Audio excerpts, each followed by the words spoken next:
ಸ್ವಾದ ಸರೋವರಕ್ಕೆ ಸ್ವಾಗತ. ನಾನು ಲತಾ ಜಯರಾಮ್. ನಮಸ್ಕಾರ ವೀಕ್ಷಕರೇ. ನಾನಿವತ್ತು ಒಂದು ಅಪರೂಪದ ಆರೋಚಕವಾದ ಆರೋಗ್ಯಕರವಾದ ಹಳೆಯ ಕಾಲದ ಖಾದ್ಯ ಮಾಡಿ ತೋರಿಸ್ತಾ ಇದ್ದೀನಿ.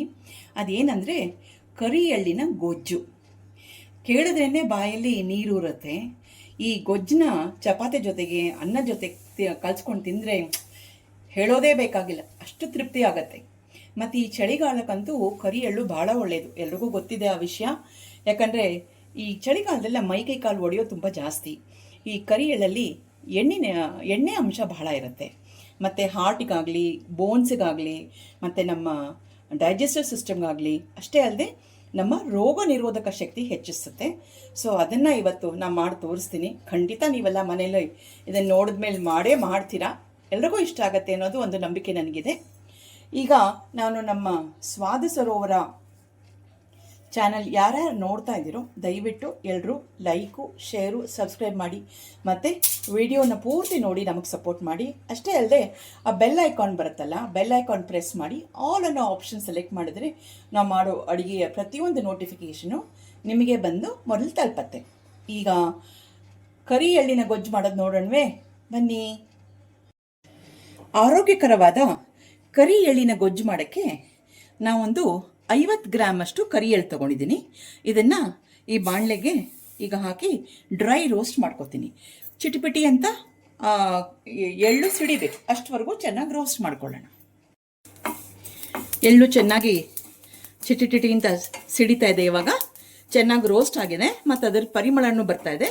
ಇವಾಗ ಇದನ್ನು ತೆಗೆದು ಬೇರೆ ಒಂದು ಪ್ಲೇಟಿಗೆ ವರ್ಗಾಯಿಸ್ಕೊಂಡ್ಬಿಡೋಣ. ಈಗ ಅದೇ ಪ್ಯಾನಿಗೆ ಒಂದು ಅರ್ಧ ಟೀ ಸ್ಪೂನಷ್ಟು ಎಣ್ಣೆ ಹಾಕ್ಕೊಂಡಿದ್ದೀನಿ. ನಾನಿವಾಗ ಒಂದು 5 ಬ್ಯಾಡಗಿ ಮೆಣಸಿನ್ಕಾಯಿ ತೊಗೊಂಡಿದ್ದೀನಿ. ಈ ಬ್ಯಾಡಗಿ ಮೆಣಸಿನ್ಕಾಯಿನ ಎಣ್ಣೆಲಿ ಹುರಿದ್ರೆ ಅದ್ರ ಜಾಸ್ತಿ ಘಾಟ್ ಬರಲ್ಲ. ಅದಕ್ಕೋಸ್ಕರ ಒಂದು ಅರ್ಧ ಟೀ ಸ್ಪೂನಷ್ಟು ಎಣ್ಣೆ ಹಾಕ್ಕೊಂಡು ಚೆನ್ನಾಗಿ ರೋಸ್ಟ್ ಆಗೋ ಹಾಗೆ ಹುರ್ಕೊಳ್ಳೋಣ. ಮೆಣಸಿನ್ಕಾಯಿ ಚೆನ್ನಾಗಿ ಹುರಿದಿದೆ. ಇವಾಗ ಇದನ್ನು ತೆಗೆದು ಆ ಎಳ್ಳಿನ ಜೊತೆಗೆ ಸೇರಿಸ್ಬಿಡೋಣ. 10 ಎಸಳು ಕರಿಬೇವು ಕ್ಲೀನಾಗಿ ತೊಳೆದಿಟ್ಕೊಂಡಿದ್ದೀನಿ. ಅದನ್ನು ಡ್ರೈ ರೋಸ್ಟ್ ಮಾಡ್ಕೊಂಬಿಡೋಣ. ಕರಿಬೇವು ಹುರಿದಿದೆ. ಇವಾಗ ಇದನ್ನು ಆ ಎಳ್ಳು ಮೆಣಸಿನ್ಕಾಯಿ ಜೊತೆಗೆ ಹಾಕೋತಿದ್ದೀನಿ. ಈಗ ಅದೇ ಬಾಣಲೆಗೆ ಗ್ಯಾಸ್ ಆಫ್ ಮಾಡಿಬಿಟ್ಟು ಒಂದು ಅರ್ಧ ಗಿಟ್ಟ ಕೊಬ್ಬರಿ ತೊಗೊಂಡಿದ್ದೀನಿ. ಆ ಕೊಬ್ಬರಿನ ಹುರ್ಕೊಂಬಿಡೋಣ. ಆ ಕೊಬ್ಬರಿ ಆ ಹೀಟಿಗೆ ಚೆನ್ನಾಗಿ ಹುರಿದೋಗುತ್ತೆ. ಕೊಬ್ಬರಿನೂ ಚೆನ್ನಾಗಿ ಹುರಿದಿದೆ. ಈಗ ಇದನ್ನು ಆ ಎಳ್ಳಿನ ಜೊತೆಗೆ ಹಾಕೊಂಡ್ಬಿಟ್ಟು ಸ್ವಲ್ಪ ಮಿಶ್ರಣ ಪೂರ್ತಿ ತಣ್ಣಗಾಗ್ಬಿಡೋಣ. ತಣ್ಣಗಾದ್ಮೇಲೆ ಮಿಕ್ಸರ್ ಜಾರಿಗೆ ಹಾಕ್ಕೊಂಡು ಸ್ವಲ್ಪ ನೈಸಾಗಿ ರುಬ್ಕೊಳ್ಳೋಣ. ಹುರಿದ ಮಿಶ್ರಣ ಪೂರ್ತಿ ಆರಿದೆ. ಈಗ ಮಿಕ್ಸರ್ ಜಾರಿಗೆ ಹಾಕ್ಕೊಂಡಿದ್ದೀನಿ. ಇದನ್ನು ಸ್ವಲ್ಪ ನುಣ್ಣಗೆ ಫಸ್ಟ್ ಪುಡಿ ಮಾಡ್ಕೊತೀನಿ. ಪುಡಿ ಮಾಡ್ಕೊಂಡ್ಮೇಲೆ ಒಂದು ಸ್ವಲ್ಪ ತಣ್ಣೀರು ಹಾಕ್ಕೊಂಡು ನೈಸ್ ಪೇಸ್ಟಾಗಿ ರುಬ್ಕೊಂಬರೋಣ. ಮಿಶ್ರಣನ ಚೆನ್ನಾಗಿ ನೈಸಾಗಿ ರುಬ್ಕೊಂಡ್ಬಂದಿದ್ದೀನಿ. ನೀರು ಹಾಕಿ ರುಬ್ಕೊಂಡಿದ್ದೀನಿ. ಇವಾಗ ಇದನ್ನು ಈ ಬಾಣಲೆಗೆ ಹಾಕಿ ಸ್ವಲ್ಪ ಚೆನ್ನಾಗಿ ಗಟ್ಟಿ ಆಗೋವರೆಗೂ ಕುದಿಸೋಣ.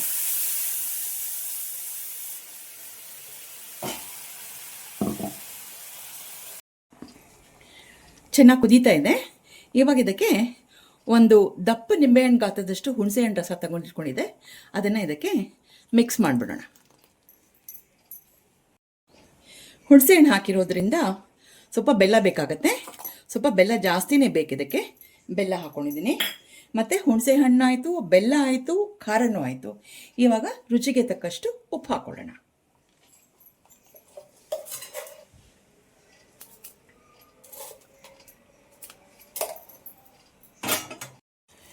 ವೀಕ್ಷಕರೇ, ಕರಿ ಎಳ್ಳಿನ ಗೊಜ್ಜು ಕುದೀತಾ ಇದೆ. ಘಮ ಘಮ ಅಂತ ಇದೆ. ಒಳ್ಳೆ ಪರಿಮಳ ಬರ್ತಾ ಇದೆ. ಆ ಪರಿಮಳ ಕುಡಿದಷ್ಟು ನಮಗೆ ಹಸಿವು ಜಾಸ್ತಿ ಆಗ್ತಾ ಇದೆ. ಈಗೆಲ್ಲ ಮುಗಿದಿದೆ. ಒಂದು ಸಿಂಪಲ್ ಆಗಿ ಒಂದು ಒಗ್ಗರಣೆ ಹಾಕೊಂಡ್ಬಿಡೋಣ. ಸ್ವಲ್ಪ ಎಣ್ಣೆ, ಸಾಸಿವೆ, ಒಂದೇ ಒಂದು ಕೆಂಪು ಮೆಣಸಿನ್ಕಾಯಿ ಪೀಸ್ ಮಾಡಿಟ್ಕೊಂಡಿರೋದು, ಮತ್ತು 2 ಎಸಳು ಕರಿಬೇವು ಮತ್ತು ಒಂಚೂರು ಹಿಂಗೆ ಹಾಕಿ ಒಗ್ಗರಣೆ ಹಾಕ್ಬಿಡೋಣ. ಒಗ್ಗರಣೆ ಸಿದ್ಧವಾಗಿದೆ.